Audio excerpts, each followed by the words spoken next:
नमस्कार मित्रों, जय श्री राम। सबसे पहले हम आप सभी मित्रों से छोटी दिवाली की बहुत सारी शुभकामनाएं देते हुए नमस्कार करते हैं। आप लोगों को हम एक महत्वपूर्ण जानकारी छोटी दीपावली के विषय में देने जा रहे हैं। कृपया ध्यान से सुनिए। मित्रों, छोटी दीपावली एक महत्वपूर्ण पर्व के पहले पड़ता है। इसे छोटी दीपावली के नाम से जाना जाता है। जैसे घर में बहुत बड़ा कोई प्रोग्राम हो और बहुत सारे मेहमान आने वाले हों, उसकी तैयारियों में व्यक्ति बहुत दिनों से लग जाता है। लेकिन हम लोग एक साधारण मानव हैं और बहुत सारे गृहस्थ के कार्य हैं हमारे जीवन में, जिसको ध्यान में रखते हुए हम त्योहार से एक दिन पहले त्योहार के दिन एक्टिव होते हैं।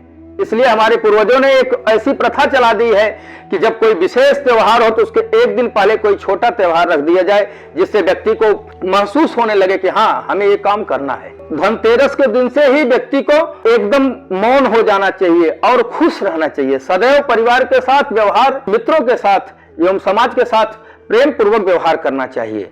छोटी दिवाली के दिन विशेष रूप से माता लक्ष्मी का तो ध्यान होता ही होता है, लेकिन सायंकालीन बैठ करके पूरे परिवार के साथ विधि पूर्वक माता लक्ष्मी का ध्यान करते हुए घर में कम से कम 5 दीपक अवश्य जलाएं।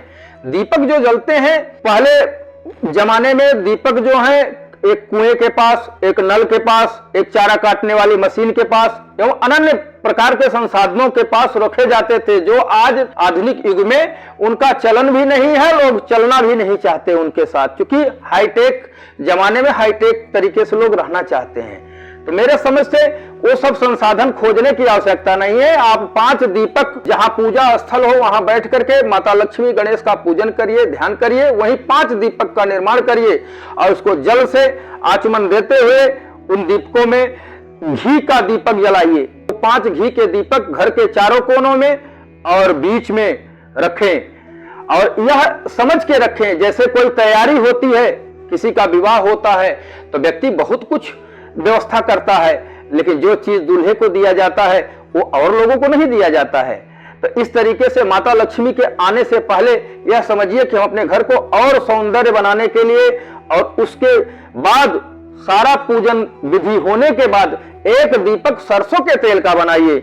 वह लक्ष्मी जी के भाई हैं दरिद्र महाराज। उस दरिद्र महाराज का ध्यान करते हुए घर से बाहर कहीं पीपल का पेड़ या तो कोई एकांतमय स्थान हो या जो भी हो, तो घर से दूर रखते हुए वहां दरिद्र महाराज का ध्यान करें कि हे दरिद्र महाराज, आप यहीं पर निवास करें और यहीं से आप हमारे ऊपर दया दृष्टि बनाए। आपकी कृपा हमारे पूरे परिवार पे कभी ना पड़े। क्योंकि दरिद्र महाराज की स्थिति तो आप जानते ही हैं कि नहीं दरिद्र सम दुख जग माही। दरिद्रता से बढ़कर कोई दुख इस जग में है ही नहीं। इसलिए उस दरिद्र को भी हम ध्यान में रखते हैं, क्योंकि लक्ष्मी जी का भाई है जी, और लक्ष्मी जी को नाराज हम कर नहीं सकते।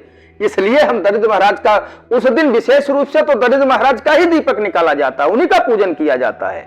और तो लक्ष्मी के लिए पहले तैयारी, क्योंकि कोई किसी को इष्ट मानता है तो अगर उसकी सेवा ना करे तो व्यक्ति नाराज हो जाता है। तो यहाँ दोनों भाई बहनों का संबंध है, तो सबसे पहले लक्ष्मी का ध्यान और फिर दरिद्र महाराज का ध्यान पूजन करके कि आप यही बनाए रखें, यहीं से दूरी, इतने दूरी पर ही मेरे घर से रहें और आपसे यही निवेदन है। यही पूजन विधि करने के बाद आरती पूजन जो भी आप कर सके, अगर विद्वानों के द्वारा, ब्राह्मणों के द्वारा कराते हैं तो सारा विधि तो उन्हें पता ही होता है और स्वयं करते हैं। तो इस तरीके से करते हुए धूप दीप नैवेद्य लगाते हुए माता लक्ष्मी, भगवान गणेश का ध्यान करते हुए दरिद्र महाराज का दीपक निकालने के बाद पूरे परिवार के साथ शांति पूर्वक, प्रेम पूर्वक भोजन करें और शयन करें और आपका जीवन सदैव मंगलमय रहे और माता लक्ष्मी आप सभी लोगों के ऊपर सदैव दया दृष्टि बरसाती रहें।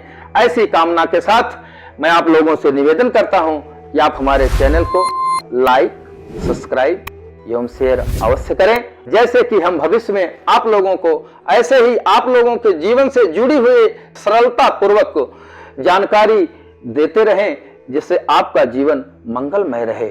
जय श्री राम।